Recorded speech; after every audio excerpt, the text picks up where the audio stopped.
to adjust on their truck. So if they were really loose like we see in the beginning of the race, now they've had an opportunity, and the better they handle, the more the bottom's going to stay alive. And they're hanging right now. They're hanging longer than I thought they would.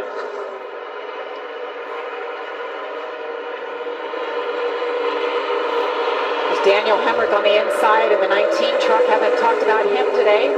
Made his way up into the top 10. See, Hocevar tried to peek to Majeski's right rear. Majeski blocked it, right? I mean, understanding where, not only where you're at and where the car in front of you is at is important, but see, the bottom has actually gotten pretty good connection. I think they're going to run something. There's Hocevar, there he is. All right. He went up, so Hocevar, he's just doing a good job of like, where can I get charged up the most, right? So he's kind of jumping like, back to the top, I've gotten clear on the bottom, boom, I'm going to take this run 3 wide. 3 wide. Yeah, that's big. Helmet cut right there in the middle. Going to have a big run down the bottom. But what we've seen with Carson Hocevar, and we've seen it last week too, if he has a run, he will take it, right? And these competitors have to know that. He is going to take every run, and he's got a fast truck. And he's been making it work more times than not, so he's going to continue doing that. You need to be watching that and cover as great as you can, because if you leave a bit of a gap, he will take it. Kyle Busch, here comes Hocevar. Yeah, he's going to take that run. We just got done talking about it. And now he finds himself almost racing for the lead. Hocevar is just fun to watch. You either love him or you hate him, but he's somebody we're always talking about as they're going 3 wide behind them. Gio Ruggiero stuck behind Andres Perez. They sorted out Kyle Busch right in the middle of the racetrack. And that was kind of something we saw in the first, right? Kyle Busch made a shot to get the lead, kind of got stalled out. Nobody pushed him. He got put 3 wide, and now he's back middle of 3, right? So it's just those, gosh, they're running consistent 3 wide now. So that shows to me everyone's more confident in their trucks, right? We kind of know what to expect. Ricky Stenhouse Jr., we didn't really talk about him the first round. We talked to him early in the race. There's Stenhouse in a 45 on the top side. Yeah, he didn't look great at the start of the race, but I think they've adjusted on that thing, and he looks really good right now.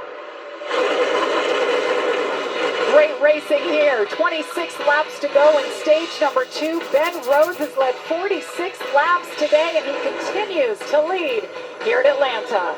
We see Tom Majeski in the Menards Ford. He just looked like it stepped out from him. Kind of got in some weird air, and then he ended up having to pit. I think he had a right front tire down. Yes, he did. It's unfortunate. He was at Menards Ford F-150. Looked really good today. We were talking a lot about him as you see Kyle Busch on the inside, losing a couple more spots. Chandler Smith, the 38 truck, last week's winner, now moves into 3rd. Yeah, when we went to commercial, you know, everyone was 2-3 wide. Everything was going crazy. And now it's starting to single file out. Now everyone, again, that risk versus reward like we talked about in the first stage.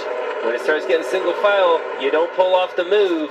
You're going to look like right now the 7 truck of Kyle Busch, where he's looking for a gap to get back up and waiting for the handling to get bad again so he can start picking them off again. Chandler Smith is running 3rd, Caitlin. Yeah, you mentioned that Daytona win. I talked to Chandler earlier. He said momentum is real in motorsports, and we have it right now. He did mention the team made a change to their engineer and road crew to add more depth to that part of their program. But he said right now we're one of the teams who's not already in a hole. He said finishing these races is of highest value for him.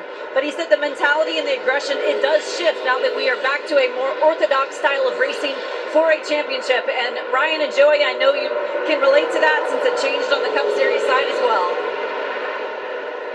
Yeah, it sure has, right? Consistency is going to be a thing. And when you have these 2 races, Daytona and Atlanta, to fire off the season, with, you know, 2 tracks where things can go wrong in a hurry, right? And you've seen a couple trucks already with just flat tires, and you go have to make a green flag pit cycle and you're 2 laps down and your race is pretty much over.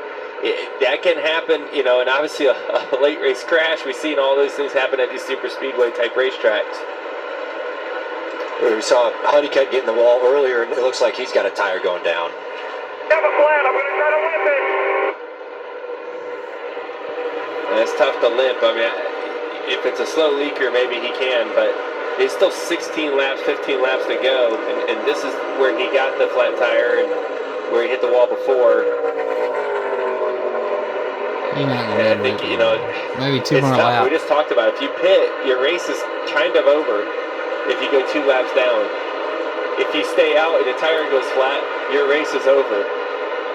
And we see him right now. He's on the back straightaway, low. He's going to come down pit road.